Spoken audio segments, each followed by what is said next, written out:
Olá, meu nome é Alexandro Saldanha de Araújo, sou estudante de Direito da Universidade Estadual. Irei apresentar este vídeo, na verdade respondendo as questões sobre direito constitucional e especificamente sobre finanças públicas e orçamento público. A questão 1 diz: fale sobre a iniciativa legislativa da Lei Orçamentária Anual e diga quando deverá ser feita, quais os entes federativos que devem fazê-la e qual a sua duração. Bem, a Lei Orçamentária Anual, na verdade, é uma lei mais conhecida como LOA. Ela é uma lei elaborada pelo Poder Executivo. Obviamente, o Poder Executivo aqui se fala não se refere especificamente ao Poder Executivo da União ou do âmbito federal. Na verdade, isso vai incluir o chefe do Poder Executivo da União, dos estados, municípios e distritais. Na verdade, esta lei estabelece despesas e as receitas que serão realizadas no próximo ano. A Constituição determina que o orçamento, na verdade, deve ser votado e aprovado até o final de cada ano. Ou seja, na verdade, o orçamento deve ser votado até o final de cada sessão legislativa. Uma das 3 leis em sentido formal, que no caso são leis ordinárias, que compõem o sistema orçamentário brasileiro, está a Lei de Orçamentária Anual. É a lei, na verdade, propriamente dita. Ela possui uma vigência para um ano. Tanto que o seu nome é Lei Orçamentária Anual. Então, a cada ano é uma lei orçamentária anual. Sua vigência é para um ano. O Poder Executivo é que é o autor da proposta. Então, o chefe de poder, o Poder Executivo, ele é que elabora, faz a sua proposta de LOA e envia, na verdade, para o Poder Legislativo. E o Poder Legislativo precisa transformá-la em lei. Os 26 estados e o Distrito Federal e os municípios, eles também fazem seus próprios orçamentos, prevendo a arrecadação e os gastos que serão realizados com impostos arrecadados por eles. Agora vamos para a questão de número 2. A questão de número 2, ela diz o seguinte: para que serve a Lei de Diretrizes Orçamentárias e quando deve ser criada e sua relação com a LOA? Bem,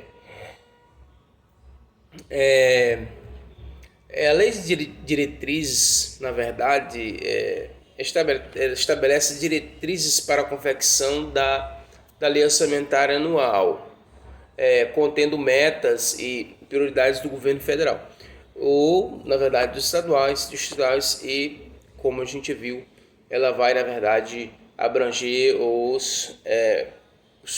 Poder Executivo nos âmbitos dos entes estatais, contendo metas e prioridades do governo, ou seja, despesas de capital e o exercício financeiro do ano seguinte, as alterações na legislação tributária e política de aplicação nas agências financeiras de fomento. Também, na verdade, a LOA ela fixa limites para os orçamentos do Legislativo, Judiciário, Ministério Público também incluído, e dispõe sobre gastos com pessoal e política fiscal, entre outros temas. Na verdade, ela tem que ser enviada pelo Executivo ao Congresso até 15 de abril e aprovado pelo Legislativo até 30 de junho. Dado sua importância, se não for aprovado nesse período, o Congresso ele não pode ter recesso em julho. Na verdade, a Lei de Diretrizes Orçamentárias ela é elaborada anualmente, Ele tem como objetivo apontar as prioridades do governo para o próximo ano. Ela orienta a elaboração da Lei Orçamentária Anual, Então, ela, na verdade, cria-se um elo com a lei de diretrizes, justamente com a lei orçamentária anual. E, na verdade, baseia-se no que foi estabelecido pelo Plano Plurianual, conhecido como PPA, que vamos falar logo mais à frente. Ou seja, na verdade, há um elo de ligação entre a LOA e a Lei de Diretrizes Anual. Porque, na verdade, a Lei de Diretrizes Anual, ela orienta a elaboração da Lei Orçamentária Anual, né? E aí, na verdade, baseando-se no que foi estabelecido no Plano Plurianual, aí vai ser criado, na verdade, a LOA. Certo. Vamos agora para a questão de número 3. A questão 3, ela fala o seguinte: fale sobre o plano plurianual, sua iniciativa legislativa, tempo de duração e relacione-o com a Lua. Bem, na verdade, o plano de plurianual, mais conhecido como PPA, ele é um documento que traz diretrizes, que traz objetivos, metas de médio prazo da administração pública. Na verdade, ele prevê, dentre outras coisas, as grandes obras públicas a serem realizadas nos próximos anos e tem vigência de 4 anos. Portanto, deve ser elaborado o PPA criteriosamente, né? Imaginando-se aonde se quer chegar nos próximos 4 anos. Né? E, na verdade, o PPA expressa a visão estratégica da gestão pública. É interessante, na verdade, que o modelo orçamentário brasileiro ele é definido na Constituição Federal e compõe 3 instrumentos, dos quais nós estamos a falar. Esses 3 instrumentos orçamentários, que é o Plano Plurianual PPA, a Lei de Diretrizes Orçamentárias e a Lei Orçamentária Anual, na verdade está previsto no artigo 165, o PPA, que diz o seguinte: Lei de iniciativa do Poder Executivo estabelecerão. Então, a iniciativa é do Poder Executivo, estabelecerão, inciso 1º, o plano plurianual.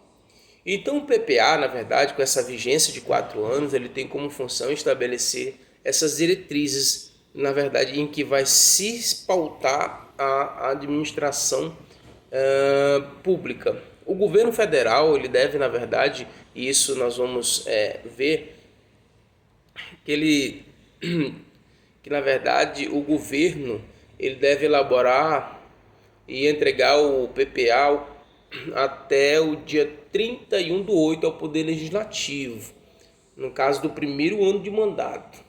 Então, no primeiro ano de mandato, até o dia 31 de agosto, é o prazo, na verdade, para que o Poder Executivo entregue ao Poder Legislativo o PPA, né?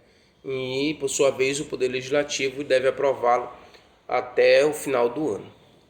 Na verdade, que é interessante também é que fazer uma certa ligação e um elo entre esses instrumentos, inclusive concernente, conforme a questão, relacionar ele o plano plurianual com a Lua. Na verdade, como ele tem uma vigência de 4 anos, cabe, na verdade, a LDO, é interessante a gente frisar isso, cabe à LDO anualmente enunciar as políticas públicas e respectivas prioridades para o exercício seguinte. Já a LOA, né, ela tem como principais objetivos estimar a receita e fixar a programação das despesas para o exercício financeiro. Já a LDO, na verdade, ao identificar no PPA as ações que receberão prioridade no seguinte ano, torna-se o elo entre o PPA. Na verdade, Na verdade, o PPA é um elo de ligação. O PPA é como se fosse, na verdade, umas diretrizes mais abrangentes, né, das quais se pautam, na verdade, a LDO e a Lei Orçamentária Anual. Então, a LOA, na verdade, é um instrumento que viabiliza, né, com elo de ligação com o PPA, a execução do plano de trabalho do exercício, na verdade, a que se refere. Na questão de número 4, diz o seguinte: fale sobre os seguintes princípios orçamentários: universalidade, especialização, exclusividade e unidade. Vamos então falar de cada princípio.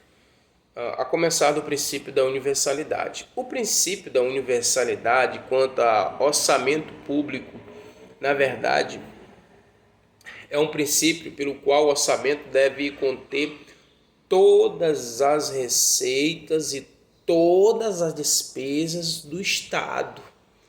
Então, ele é um princípio abrangente, né? O princípio da universalidade.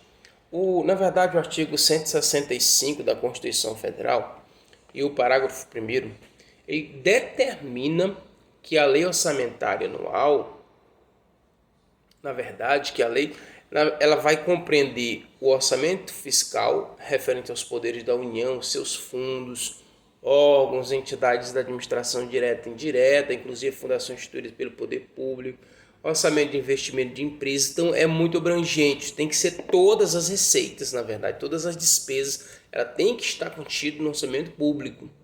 Na verdade, a adoção desse princípio, ele possibilita, na verdade, conhecer a priori todas as receitas e despesas do governo e dar prévia autorização para a respectiva arrecadação e realização. Já o princípio da unidade diz que, na verdade, o orçamento ele deve ser uno, ou seja, deve existir apenas um orçamento para dado exercício financeiro e para determinado ente. Apenas um orçamento, contendo todas as receitas e despesas. Apresentando-se de modo integrado e não segmentado, permite obter um retrato geral das finanças públicas, qual seja, a estimativa das receitas e a fixação das despesas para cada exercício financeiro. Assim, na verdade, esse princípio da unidade ele permite ao legislativo e à sociedade uma visão geral e um controle direto das operações financeiras de responsabilidade da administração pública. Certo. Já o princípio da exclusividade diz o seguinte, que ele também é conhecido como um princípio da pureza, está lá no artigo 165 da Constituição Federal, que parágrafo 8º, que estabelece que a LOA não conterá dispositivo estranho à previsão da receita e à fixação da despesa. Então, a Lei Orçamentária Anual não conterá dispositivo estranho à previsão da receita e à fixação de despesa. Então, o princípio da exclusividade, na verdade, são ressalvadas a autorização para abertura de créditos suplementares e a contratação de operação de créditos. Ademais, nos termos do artigo 64, parágrafo único, inciso 1 e a linha D da Constituição, diz que é vedada, é proibida a edição de medidas provisórias para matérias orçamentárias, quais sejam planos plurianuais, diretrizes orçamentárias, orçamento, créditos e etc. A lei orçamentária, por esse princípio, ela deverá conter apenas matéria orçamentária ou financeira. É exclusivamente isso. Então, na verdade, o princípio da exclusividade diz o seguinte, olha, quanto ao conteúdo, deverá conter apenas matéria orçamentária ou financeira na lei orçamentária. Ou seja, dela deve ser excluído qualquer dispositivo estranho à estimativa de receita e à fixação de despesa. O objetivo deste princípio é evitar a presença das chamadas caudas e rabilongos, ou seja, matéria estranha à lei orçamentária. E por fim, na verdade, o princípio da especialização, que esse princípio, através do qual a necessidade de especificação, de especialização ou discriminação das despesas atende, obviamente, o objetivo de permitir que ao legislativo e à sociedade o exame pormenorizado da destinação dos recursos. Nesse sentido, a literatura cita a necessidade de que o orçamento público ele seja apresentado em linguagem clara e objetiva, né, para o uso de todas as pessoas que for por força do ofício ou interesse de sua elaboração ou no acompanhamento de sua execução ou mesmo na fiscalização, que precisa analisar e compreender seu conteúdo, na verdade, com clareza. Isso aí também é o princípio da clareza. Bom, era essa a minha parte da apresentação com vistas a responder todas as questões, o questionário elaborado. Espero ter sido bem claro concernente às respostas. Desde já agradeço. Obrigado, até mais.